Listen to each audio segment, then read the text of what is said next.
The materials you'll need are rubber, a pattern, carving tools, and something to trace with, like charcoal or a lead pencil. First, I'm going to use the charcoal to fill in the letters of the first pattern I'll be using. I'm filling in the front of the pattern so that the letters will transfer backwards onto the rubber. That way, the stamp will read the correct way once it's finished. I place the pattern down onto the rubber, and when I pick it back up, the pattern should be transferred. I go in with a pencil to make sure the pattern is the way I want it before I begin to carve. I start carving with a tool that has the finest edge. The tools I use have a wide range in sizes, so I tend to start out by carving with thin and shallow lines and going deeper from there. You want to make sure to go slowly and always carve away from your body and hands. That way you can avoid any injuries.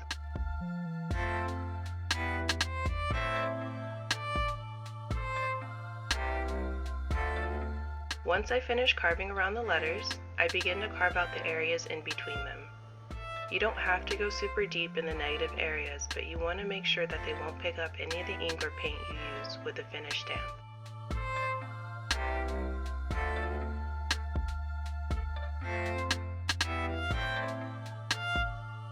This is how the first carving turned out.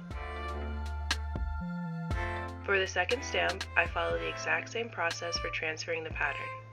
I fill in the letters with charcoal, place the pattern face down on the rubber, and clean up any edges with the pencil.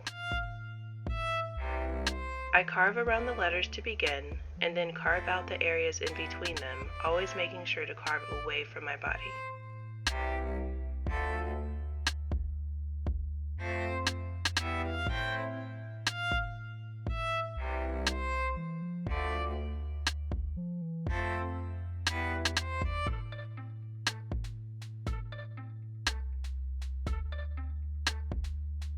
The third stamp was definitely the most challenging.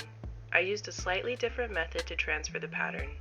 I took a charcoal pencil and filled in the back of the pattern. Next, I placed the pattern on the rubber, charcoal side down, and carefully traced the lines with a pencil, making sure to use enough pressure to transfer the image.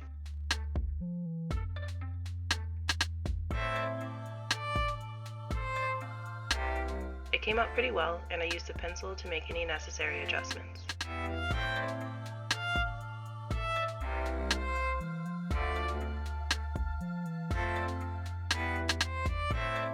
This pattern has a lot more details than the other two, so I went in and carefully carved along the outer edge of the image.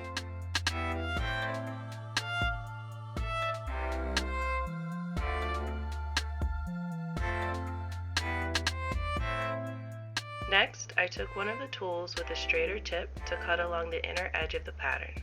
This tool is pretty similar to an X-Acto knife, and it allows for more precision.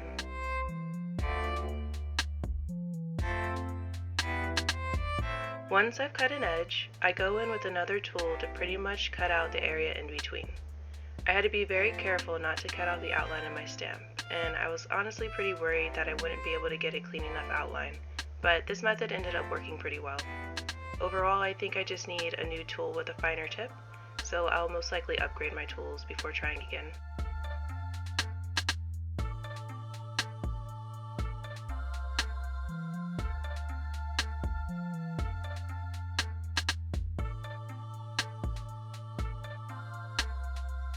This is how the carvings all turned out. Next, I cut them out and removed the excess rubber along the edges.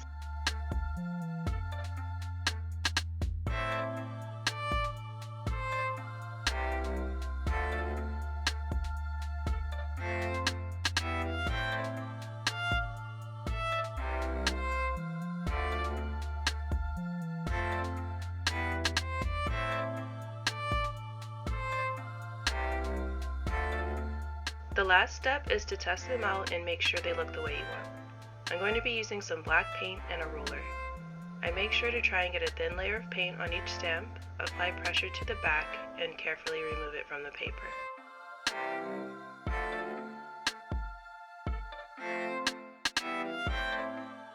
As you can see, there's a bit of a black spot to the right of the text, so I'm going to go back in and carve that out so it won't show up in the final stamp.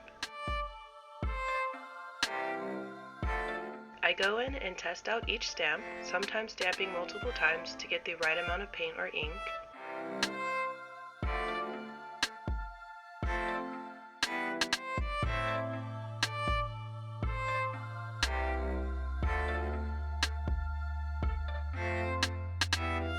These stamps all ended up turning out pretty well.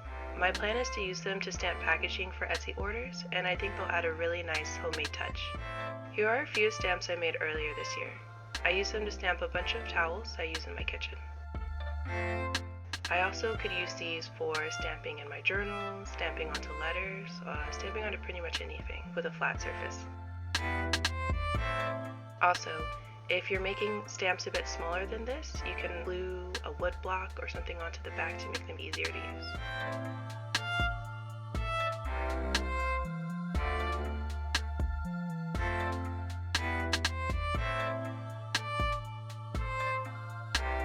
I also tested out the stamps with an ink pad, and they came out looking even neater. It also helped me get rid of more excess rubber that didn't show up when I tested them with the paint, so I'll be going back in with a carving tool to remove that area.